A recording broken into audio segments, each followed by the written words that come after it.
ఎంత ప్రెషర్ చేశారో తెలుసా పోలీసులు. నాకు బెయిల్ ఎలా వచ్చిందో తెలుసా? చెప్పండి. ఒక కోర్టులో ఎప్పుడు కూడా ఆ, ప్రీవియస్ తీర్పులు ఉంటాయి, అవును అవి రెఫరెన్స్ గా పెట్టి అవును. అడుగుతూ ఉంటారు. ఈ కేసుకి ఇట్లా అప్పుడు ఇలా జరిగింది ఇలా అని ఉంటాయి కొన్ని. దాంట్లో ఒక అతను, ఒక చాలా పెద్ద లాయర్, అడ్వకేట్, అన్ని కేసులు గెలిచాడంట, ఒక్క కేసు ఓడిపోయారంట. ఆ పాయింట్ నా ముందరే లాయర్ వాదిచ్చి నాకు బెయిల్ తెప్పించారు.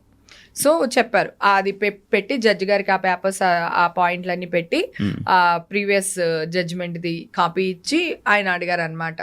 ఇట్లా ఒక కేసు ఓడిపోయారు ఎందుకు అని లాయర్ని అడిగారంట. ఓడిపోయిన తర్వాత అడ్వకేట్ గారిని అడిగితే, నాకు న్యాయానికి నాకు జరిగే యుద్ధంలో అయితే నేనే గెలిచేవాడిని, ఇక్కడ మీడియాకి న్యాయానికి జరిగిన విషయంలో మీడియా ఇన్వాల్వ్ అవ్వడం వల్ల నేను ఈ కేసు ఓడిపోయాను అన్నారంట. అలా కూడా ఓడిపోతారండి.